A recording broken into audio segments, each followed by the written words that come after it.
Em 2021, o PIB brasileiro avançou mais de 4,6%, revertendo as perdas do primeiro ano da pandemia. O país está pronto para quebrar recordes de comércio internacional e gerar novas oportunidades globais. Os números recentes comprovam o otimismo com a força do Brasil. Fomos o 7º país em 2021 a receber investimentos estrangeiros diretos, o que comprova o otimismo mundial com o país como destino de investimentos. Estamos exportando mais e, com muita resiliência, vamos construindo uma participação cada vez mais relevante no comércio internacional. Nosso crescimento é mais acentuado que a média global e as oportunidades são muitas. Fórum de Investimentos Brasil 2022. Economia, entendendo tendências e apontando oportunidades.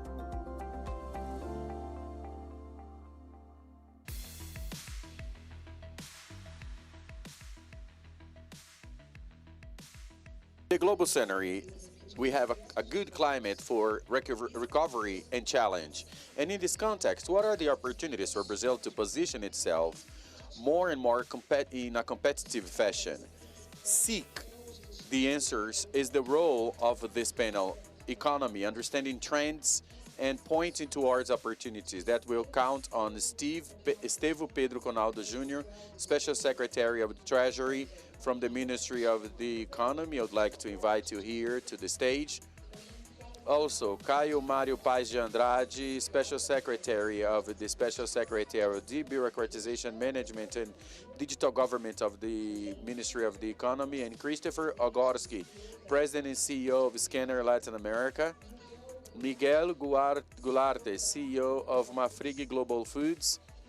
And once again, we'd like to invite Sir Martin Sorrow, the Executive Director of S4 Capital.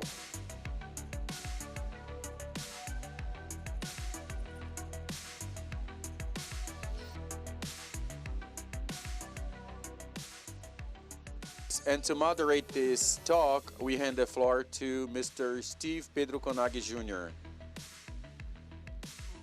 We hand the floor to Mr. Steves. Hello. Well, first and foremost, I would like to thank for the invitation to participate here in this event and congratulate for the realization of the event. Well, I believe that this is a great opportunity that we have here of discussing the challenges that present themselves to our country, the opportunities that open up in spite of all the crisis. This is not a different one. Maybe it could be different from a point that the minister called attention to in his opening remarks, in which you effectively have an opportunity of the country having a more prominent role, an important role in the international trade, and be seen effectively as an attractive shore and a safe shore for investments. We, as the world, are going through two huge waves of COVID with the pandemic. We went through smaller waves, and now we're going through a wave that is less robust, with less death. Maybe we've learned how to deal with the COVID, and we are going through a war that is absolutely unexpected in Europe, the heart of the world. And all of that have brought a strong challenge to the Brazil in the world. Brazil has spent almost 10% of its GDP in 2020 in order to help the population. We've created a deficit of almost 10% of the GDP. We've spent almost 900 billion. Everybody imagined that the Brazilian economy would go over 100% in indebtment. We've reached 88%, now it's 78%. Last year, we presented a small superavit in a surplus in a consolidated fashion between the federal government, states, and municipalities. This year, we imagine that we're going to have a smaller deficit from the federal government standpoint, something like 50 or 60 billion, or maybe even less.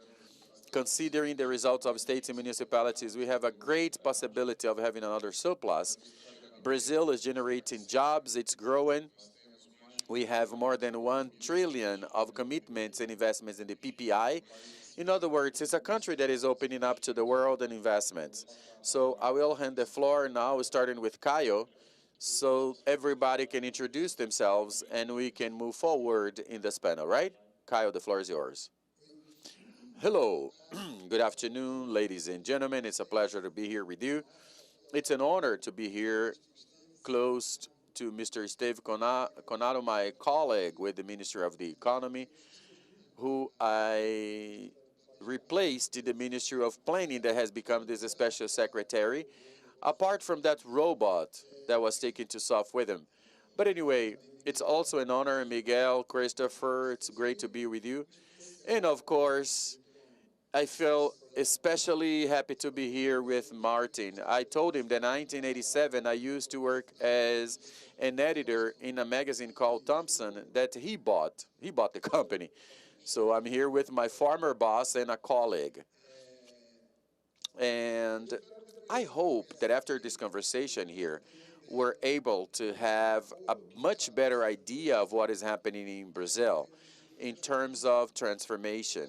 Brazil does not want to accept anymore, I believe. None of you wants to accept anymore to be a country that doesn't have an average income, a country that has people that are on the marge of that where we should be, a country that has a thinking elite that is very well prepared to the challenges that impose themselves more than ever.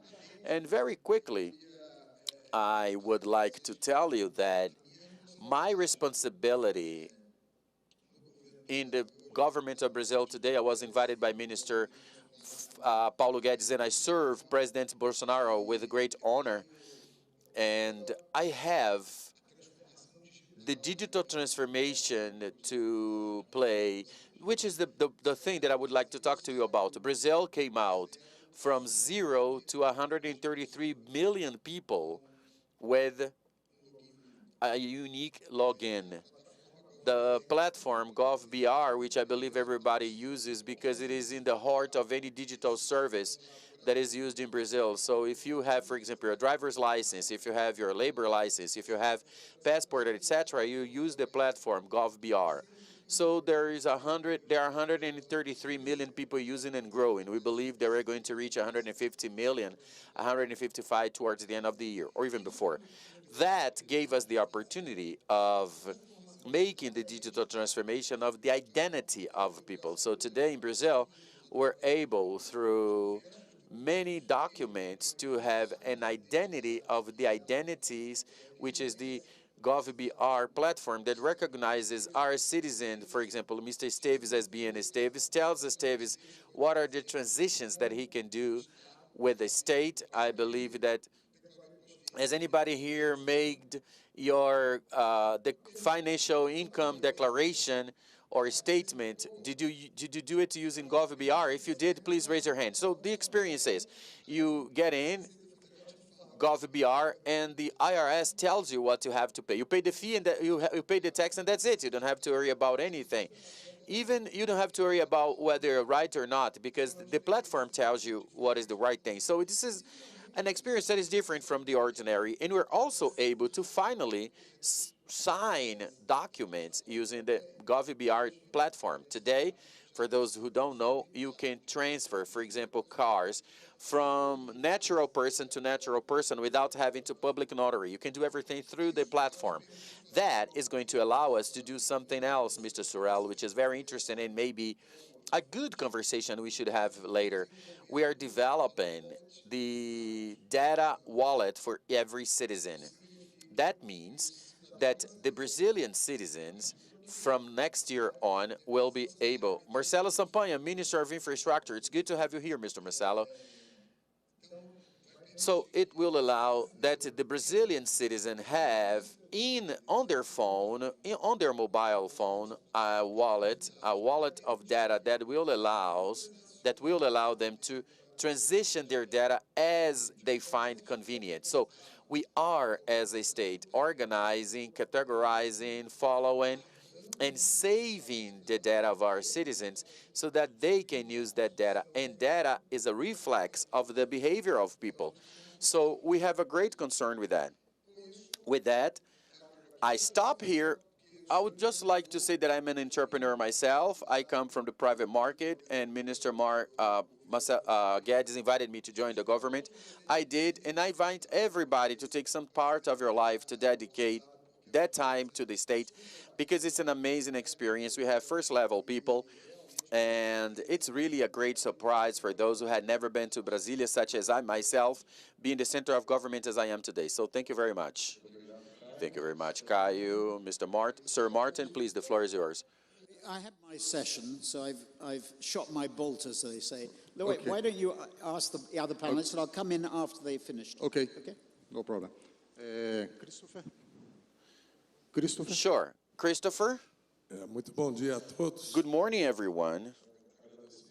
I would like to say that I am very thankful and honored to participate in this forum of investment and of opportunities. I would like to apologize for my rough voice because my vocal cords are still bad, even though my body is fine. In fact, I'm here to talk with great honor about the ecosystem and the transportation and logistics industry. A sector, such as many others, that is in accelerated and quick transformation. We always define this transformation through two glances. One, which is the economic growth itself, in which the ecosystem of transportation and logistics is umbilically connected with the development and growth of the GDP, as well as the distribution of wealth, whether it's assets, people, or things, along with the mobility of people and their assets. So the evolution of one is directly linked to the other. Another factor, undoubtedly, which is another pillar, is that of sustainability, especially because this is an ecosystem that in Brazil alone contributes with 8% of emissions of greenhouse effects. Greenhouse effect. So we are the creator of the problems and the promoter of solutions. And these solutions are feasible, technologies are present. Our quest is, such as in a forum like this, to put the players together that will transform the sector into sustainable solutions. In other words, decarbonize a segment that for more than 100 years is also connected with the fossil matrix. This transformation is already happening. It's possible. However, I will leave it to my next intervention to share with you, ladies and gentlemen, a little bit of how we are doing that. Thank you. Thank you very much, Mr. Miguel. The floor is yours. Well, good afternoon, everyone. Thanks, Apex, for inviting me to participate in this such an important forum, and I would like to greet my colleagues of panel. It's a great honor to be here with you all, and especially, I would like to say that it's amazing to be able to talk in an environment, in a sector that is growing a lot, which is agribusiness. Brazil has a vocation, has the soil, it has the climate, and it also, climate and weather, and it also has the possibility of growth. So we have in our sector the possibility of participating in a segment in which the demand is greater than the offer, which means that means continuous growth. Brazil is a country that has, in addition to a consuming market of great potential, we've seen that in the last challenges we've had with the COVID, in which we saw the food sector having to keep on producing, and it did. When we experienced this dilemma that was imposed by society whether to produce or stay home, agribusiness did not stay home. It kept on producing and it kept on growing because the people that used to defend other positions realized that the fireman, the doctor, and everybody else needed food, and they depended on the producers. So we did not avoid production and growth. We've seen our segment being challenged by an SG challenge of producing, conserving, and respecting the environment. We've been fulfilling this idea. I am the CEO of a company that has more than 80 billion reais in revenue this year, present in Brazil, Uruguay, Argentina, Chile, and the United States. We are very proud to be here in Brazil, growing in Brazil, investing in Brazil, with a capex that is very aggressive in terms of growth, and aware of our social role. We are the kind of a segment of intensive manpower, which is very important in a country that needs employment, and need to only grow by working in an agribusiness that is being modernized, that is making Brazil very proud, with index of productivity and growth that is not imaginable, could not be imagined 10 or 15 years ago. We are sure that by doing the things correctly, Brazil is the biggest exporter of meat, of beef in the world, is the second largest producer of beef on the globe, and we have an internal market that allows us to grow, looking towards ourselves, but also grow by looking outside. Brazil has technological levels and sanity that are excellent. We've had the privilege of having in the Ministry of Agriculture, Minister Teresa Cristina, who did a spectacular work in terms of growth of market and options to the Brazilian agribusiness.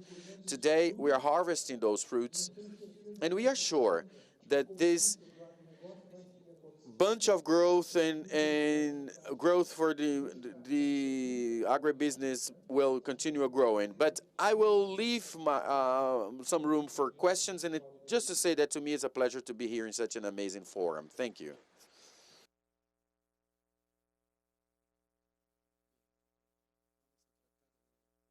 Okay, so let's try to focus on our questions on the issues that really matter. I will start with Sir Martin, but let's try to focus on the challenges by looking at our country. What our country needs to do in order to attract more investment and to be able to effectively have some years of economical growth. I hope many years, God willing. So, Mr. Martin, by looking at our country and the reality of our country, which is a continental country, with social differences that are huge depending on the region, the cultural differences could be huge as well, and by looking at the implementation of 5G technology that we have now, how do you, sir, see your companies? How do the companies see the country as a shore of opportunities for more investments, and maybe for you effectively to use this technology in order to have better information and to have a better understanding of the consumption of the population, of their features, their payment capacity, and their level of insurance that they can give in credit operations. So how technology can help our country in this new scenario? Sure. So, well, I think COVID actually accelerated, and I'm talking generally now, not just about Brazil, but when you look at the impact of COVID on the economy, the world economy, or individual economies like Brazil, there were three basic sort of influences, or three basic sectors that were influenced. Firstly was consumers. So consumers who couldn't physically move, were locked down, were educating their kids online. They were buying essential services online. For example, in the United States, at the beginning of COVID, in March, April of 2020, about 30% of the US consumers had bought things, essential things online. And within the first 2 or 3 months of COVID, it had gone to 60%. So it expanded by 6%. So consumers became much more aware of the power of the digital economy in a very, very short period of time. And of course, once, if you're an older person like me, once you've engaged with the technology and you're onboarded, you get used to it, and all the fear, which consumers do have about new technology, disappears. So the first bucket that was affected was consumers. The second was media, and this is really important in the context of the Brazilian economy, indeed the Latin American economy. You know, our industry is the advertising and marketing industry. It's interesting that Latin America as a whole, we were talking about it yesterday with my colleagues here, Latin America has half the penetration in advertising and marketing as advertising as a spend of GDP. So globally, it's about 1%. Used to be 2%, but as analog media came under pressure, you see that with Globo, for example, here in Brazil, the proportion reduced to 1% and is now forecast in the next 4 or 5 years to go to 1.5%, driven by the growth of digital. Digital worldwide is about 60%. It's actually, I saw a forecast for this year, it will be 67% of total spend, which is about 750 billion worldwide, will be digital. Here in Brazil, it's probably only about 30%. So despite what Caio said, and I'm delighted that his 6-year apprenticeship with me turned him into the star that he has, the successful star. No, what that means is that there's a phenomenal opportunity here in Brazil, and indeed in Latin America. So the same thing applies to Mexico, the same thing applies to Argentina, to Colombia, to Chile, and the other markets, Uruguay. Tremendous opportunity for media penetration. But what we saw in COVID was the media industry start to understand that surging growth. You had two industries, analog, no growth, digital growth. So that was the second. And the third was enterprise. Just like how I described what's happened here in the government with gov.br, what happened, I think, with enterprises is that when things got difficult in March and April, particularly of 2020, when the world literally came to a stop, the panic button was pushed, and all the change agents inside companies were given much more oxygen for change. So what we saw was a huge shift in terms of utilization of digital marketing transformation, particularly in the marketing, sales, and IT functions. That has galvanized. So COVID has galvanized the change. When you talk about Brazil, to me, Brazil in our industry, because 60% of our revenues, 65% are invested in people. And when we, for example, I visited San Carlos on Saturday with our colleagues, and it is quite remarkable. It's a good example where you have 2 major universities. You have a number of private universities as well. And the supply of high-powered, highly qualified, technical talent, and in other countries as well, and creative talent is huge. So those I think, are the opportunities. Now, when you say to me what needs to be done, I mean, one of the things, you have an election coming along here in November? October and November. Obviously, what investors look for is stability, or rather, lack of uncertainty. They don't want uncertainty. So I think politically we have to see, a decisive election result would be, I think, welcomed by the investment community, and then reinforcing all the policies that the finance minister laid out, and you just laid out as well, and the sort of things that Cal was talking about in relation to digital infrastructure. All those things come together. But, again, given, in our previous session, given the uncertainties that we see around the world globally, and I think all global companies see, the prospects for the Brazilian economy, particularly around agribusiness, logistics, fuel, energy. I mean, we're going to have to live with higher energy prices and higher commodity prices. That puts Brazil in the catbird seat, in my view, and indeed other countries in Latin America. Boas notícias. Great, good news then. So let's proceed with a more technologic point of view.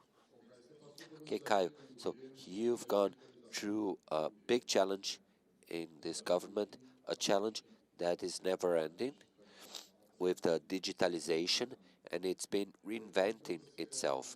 So I'd like you to give us a perspective on how this digitalization, how these government services and the structure services makes it easier to generate business and business management. Thank you very much. And good news. An investor of your status,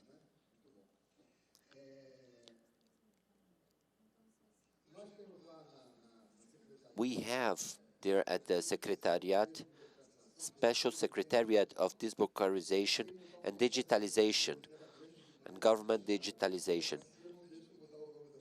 And the bureaucracy doesn't let us change the name of the Secretariat. And so we decided to say that we do three things. We fight bureaucracy, that's one. We do digitalization of the state, that's two. And we do structured improvement of the state.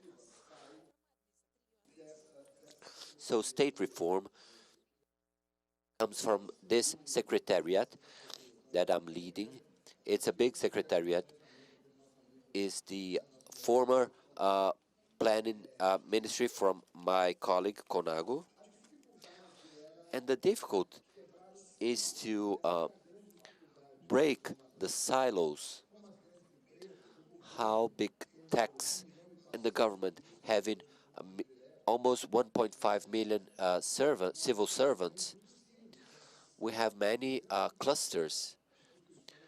We have a high number of clusters, and we have a few examples to do digital transformation.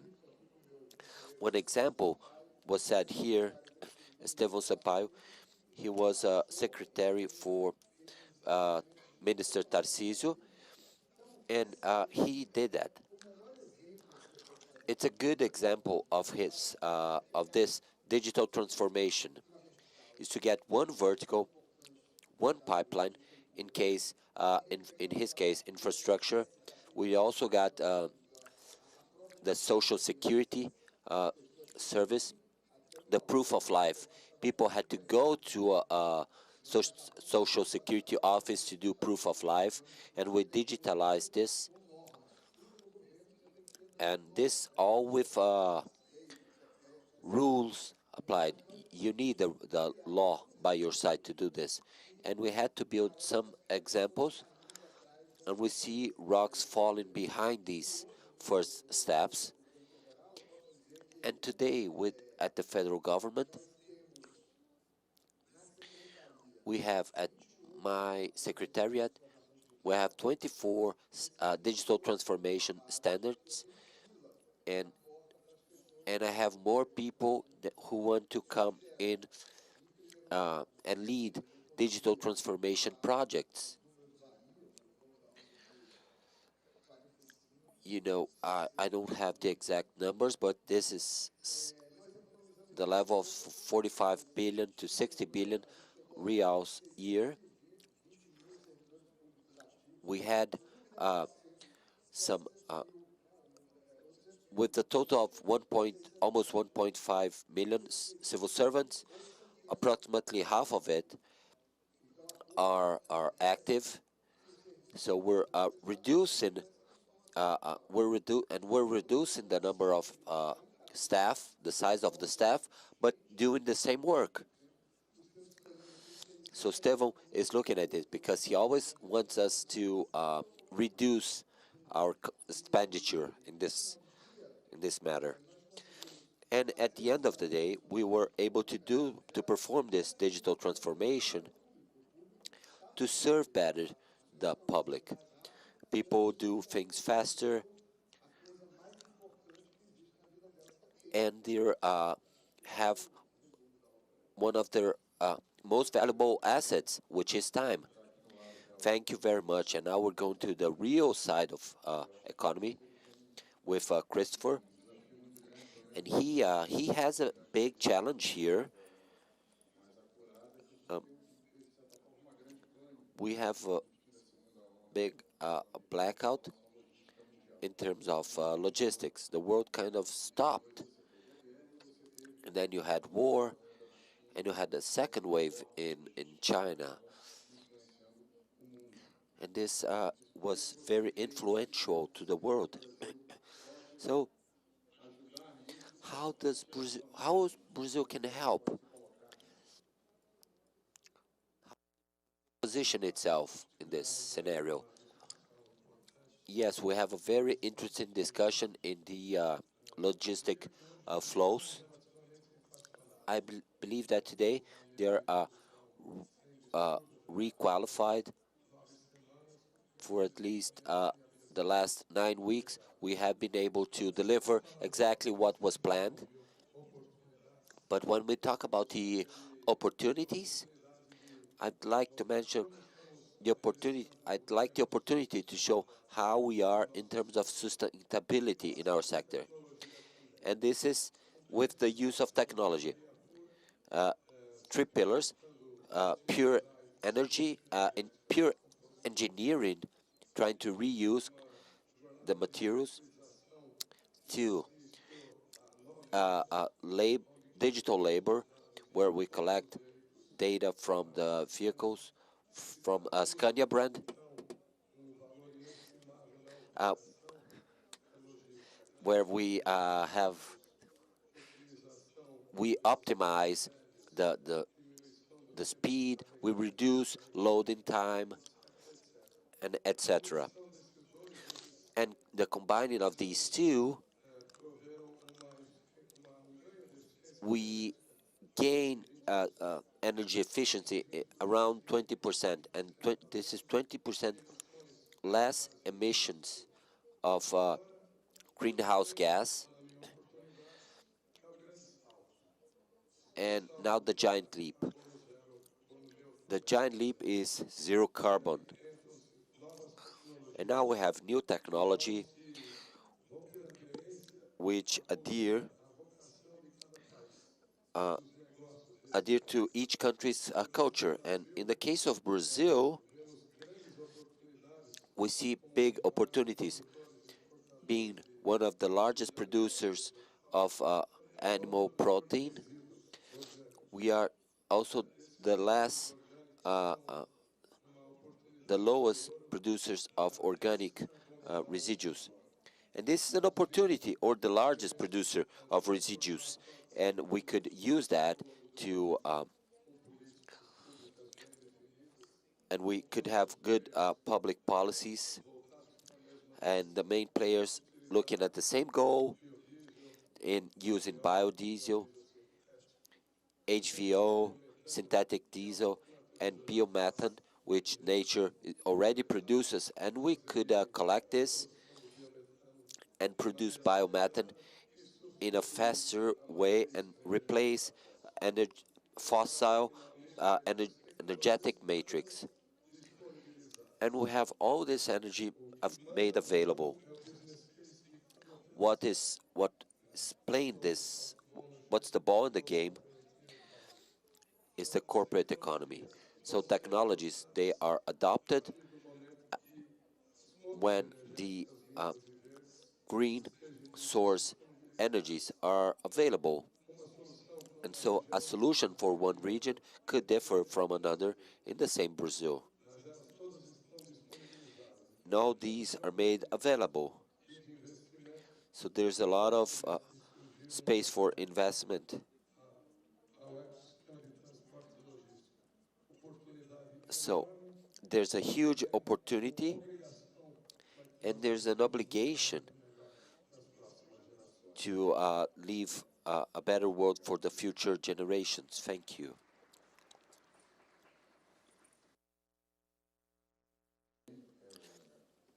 Miguel also has a big challenge ahead. Brazil has a large capacity in protein production. In a way, we want to reduce the number of people who are under poverty status. But we also suffer with logistics, because when we produce food, we need a good logistic design. So I'd like Miguel to mention what are the challenges for the matrix itself in this new environment. I think that Brazil has been evolving a lot. And the proof of that evolution is that when we went through the episode of the sanitation crisis, the sanitary crisis, we went through a very awkward situation for everybody. We didn't have a map to follow. So this daily crisis management brought teachings that were very important. The first teaching it brought us is that in face of a new situation, we need to trust that which we had knowledge of. So we had to do better what we already did. So we improved logistics, we improved the cost of logistics, we rationalized the logistics mesh, and we created opportunity in spite of the crisis. In Brazil, we had two moments. One in which internal consumption decreased, and a second moment in which the internal consumption fostered by the government's incentive became very strong. And Brazil had a strong internal market again in the field of food, which confirms the importance of being in a sector in which the demand is greater than the offer. We've also had a great opportunity with the situation of China positioning itself as the biggest exporter of beef in the world. China had an opening to Brazil during the government taking a position as an exporter. And then during the whole year of the pandemic, during the whole time of the pandemic, 2020, 2021, as the biggest exporter of beef in the world. Today, Brazil exports 35% of what it produces of beef, and out of this 35% of what it produces and exports, 70% exports to China, is exported by China. So we have a huge logistics of transit time, the increase in the cost of cargo, and for that, we have moved a lot in terms of investments in the logistic mesh, combination of train with trucks. We're making a combination that is perfect in the transportation mode. And we're also taking advantage of all of these technological advancements that we've had on the port levels in Brazil. Brazil has also advanced on a port level. And something important that I couldn't fail to talk about, I don't know if I'll have the time to talk more. I see the panel is moving fast.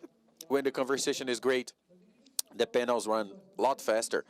But I would like to talk about the great service provided by Apex to the Brazilian food sector. I started at 41 years ago, where we used to go to an international fair and we had to be seated on the stands from Argentina, Uruguay, and Chile. Today, we go to an international fair on food, and we have the presence of Apex providing support, so we can do a good publicity of Brazil abroad. So congratulations, and we summon everybody to put their hands together to ApexBrasil, because you really help us to sell products and sell the service of Brazil and sell the success of agribusiness. The lesson that I would like to conclude by saying is that nothing happens by chance. In order for the agribusiness to grow, there are works done by companies such as Apex and the producer, the farmer, as well as the investor, Mr. Sorwell, who believes in Brazil and invests in the country and provides conditions for the agribusiness to keep on growing. Without investment, things do not happen. We need to have confidence. We need to have a legal framework that allows investors to invest. There has to be transparency and good intention. There has to be people who work. All of that is present in our segment because all of that is present in Brazil.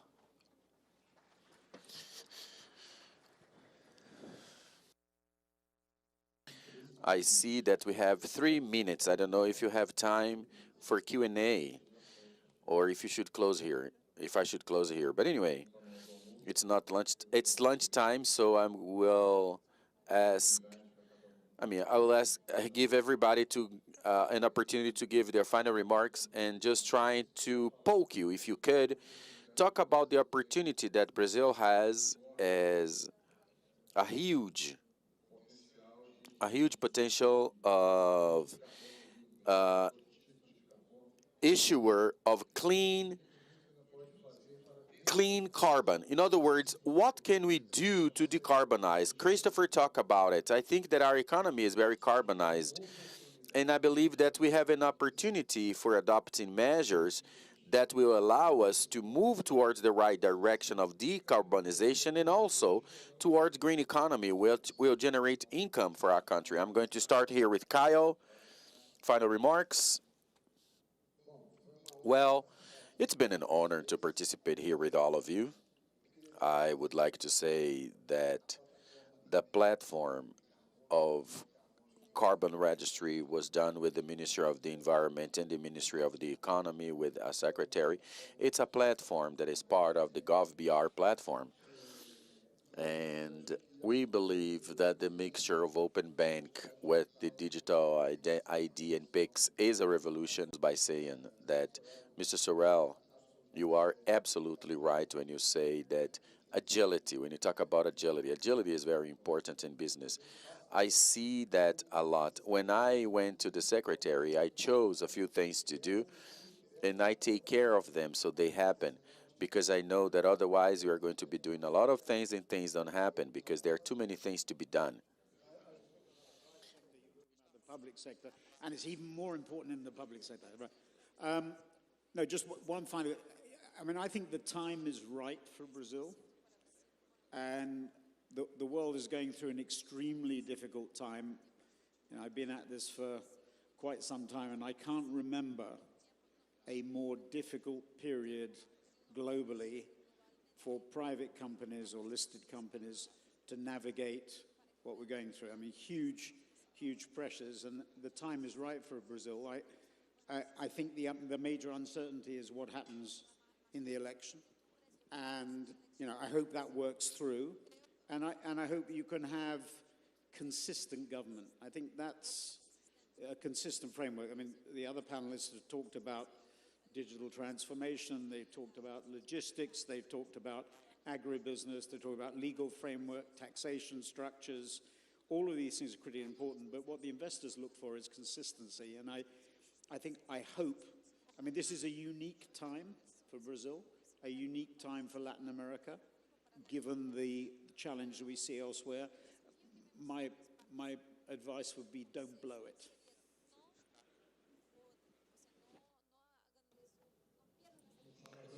As a final remarks, I would like to thank you for allowing me to participate and say that I represent a company of 100 that's been around for 130 years, and it's been through a lot of transformations.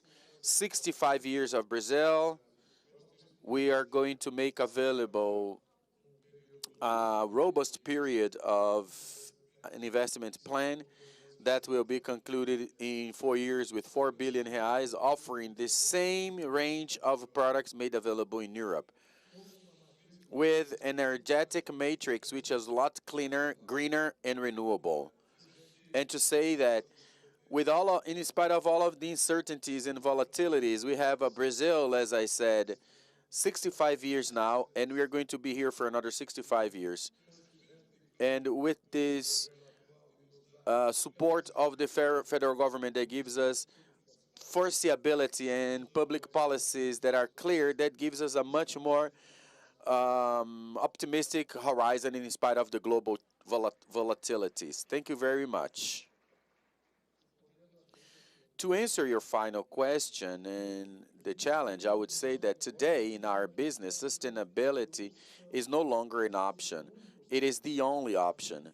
Marfrig is honored to be the first company in Latin America to produce food with zero carbon and decarbonized beef, selling in the Brazilian market, and we have an agreement with Embrapa to, in the next 5 years, have access to the Embrapa protocol.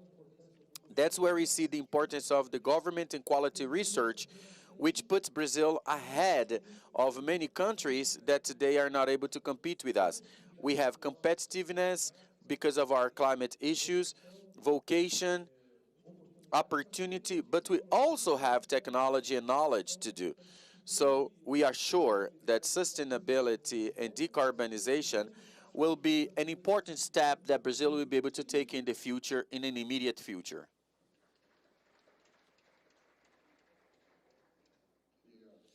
Well, I would like to thank everyone for your presence and patience and allow you to go have lunch. Thank you. We would like to thank the presence of the speakers, and we are going to continue now. We have more activities in the afternoon. The Brazil Investment Forum produces Brazil as a destination for investment in Latin America. This is going to be central theme starting at 2:10 in the afternoon. Now, from this period on, we are going to start the programs, the parallel programs of the Investment Forum Brazil 2022 with an exclusive session in second plenary that is going to have the participation of Mr. Claver Caroni, President of IDB, and we will be back at 2:10. Thank you very much. I wish everybody a wonderful lunch, and I'll see you in the afternoon.